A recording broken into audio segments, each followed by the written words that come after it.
అందరికి నమస్కారం. ముందుగా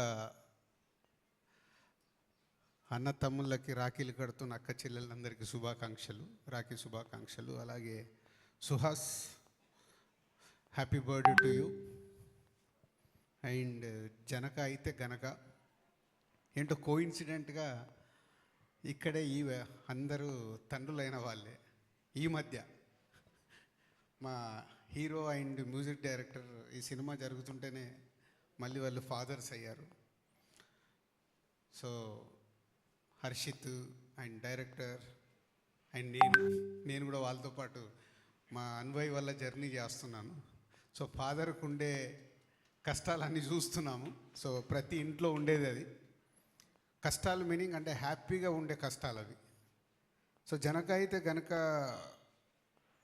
కాన్సెప్ట్ చెప్పినప్పుడు చాలా బాగుంది శాండీ, గోహెడ్ అన్నాను. తను దాని తర్వాత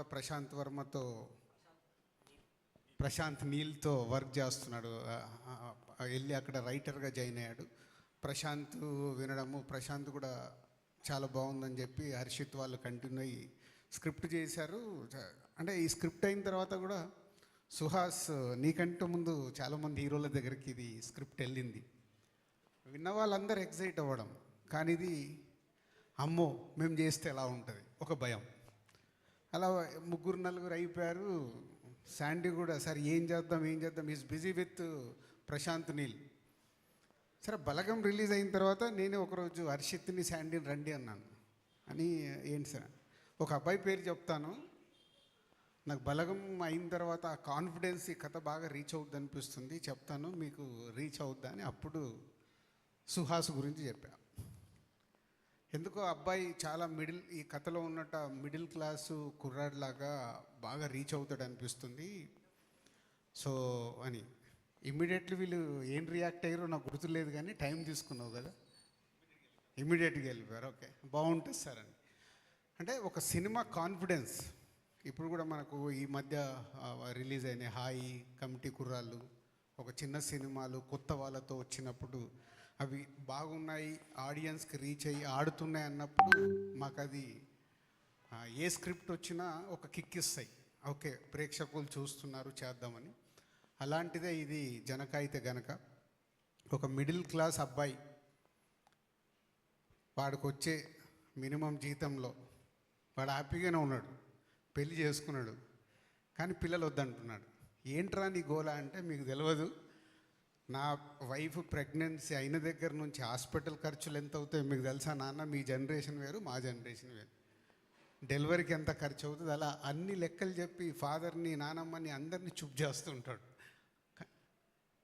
సో ఈరోజు ఉన్న జనరేషన్లో economy is very important, same time పిల్లలు ఇంపార్టెంటే, ఎమోషన్స్. ఆ ఎమోషన్స్ మధ్యలో శాండీ ఆల్మోస్ట్ తన పర్సనల్ లైఫ్లో జరిగిన ఇన్సిడెంట్స్ని జర్నీ చేసిన, ఇప్పుడు వీళ్ళందరూ కూడా పర్సనల్ లైఫ్లో కనెక్ట్ అయిపోయారు. విజయ్ కానీ, సుహాస్ కానీ, ఈవెన్ హర్షిత్ కానీ. సో జర్నీ చేసేటప్పుడు ఉండేదే దీన్ని హ్యూమరస్గా, సో థియేటర్ అంతా నవ్వేలాగా ఎలా చేయాలని మంచి కాన్సెప్టు, ఒక మిడిల్ క్లాస్ ఫ్యామిలీ, ఒక మిడిల్ క్లాస్ కుర్రాడి తీసుకొని చాలా బాగా చేశారు. ఫైనల్ చేసి మొన్నే సినిమా చూపించారు. సో తొందరలోనే మీకు రిలీజ్ డేట్ అనౌన్స్ చేసి ఒక మంచి సినిమా మళ్ళీ మీరు చూడబోతున్నారని ఒక నమ్మకంతో ఉన్నాం. ఇప్పుడు కమిటీ కుర్రాళ్ళు హాయ్ ఎలా అయితే ప్రేక్షకులు ఒక ఫ్రెష్గా ఫీల్ అయ్యారో, ఈ సినిమాని అంత ఫ్రెష్గా ఫీల్ అవుతారు విత్ హ్యూమర్, నాన్ స్టాప్ ఎంటర్టైన్మెంట్తో జరిగే సినిమా ఇది. ఇక సుహాస్ గురించి చెప్పక్కర్లేదు.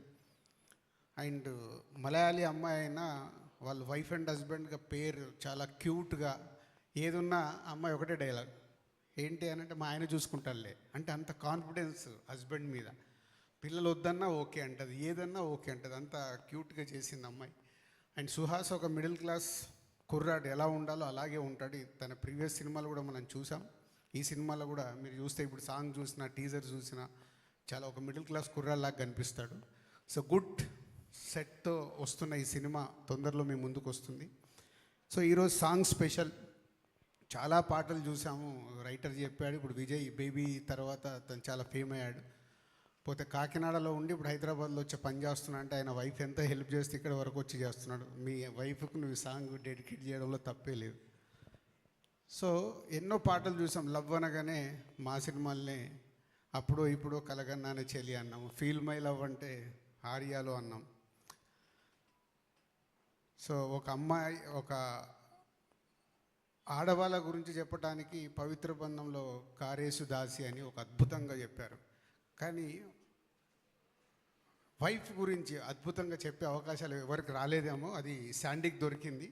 సో శాండీకి దొరకడం వల్ల కేకేకు లిరిక్ రాయడానికి, కంపోజ్ చేయడానికి విజయ్కి దొరికింది. ఒక ఎప్పటికీ గుర్తుండిపోయే వైఫ్లో మనకి ఎప్పుడైనా భోజనాలు పెట్టలేదనుకో, ఈ సాంగ్ ముందు పంపించి ఇంటికి వెళ్ళండి, ఆటోమేటిక్గా పెడతారు ప్రాబ్లం లేకుండా.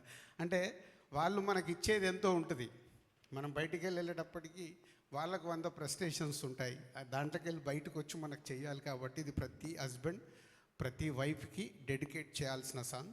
ఈ సాంగ్ చాలా బాగా రీచ్ అవుతుందని, మంచి మెలోడీతో ఉన్న సాంగ్ బాగా రీచ్ అవుతుందని నమ్ముతున్నాం. తొందరలోనే రిలీజ్ డేట్ ఇచ్చేసి ఒక మంచి సినిమాతో జనక అయితే గనక టీం మీ ముందుకు వస్తుంది. Thank you. Thank you so much Raju గారు. సో ఎస్, ఇప్పుడు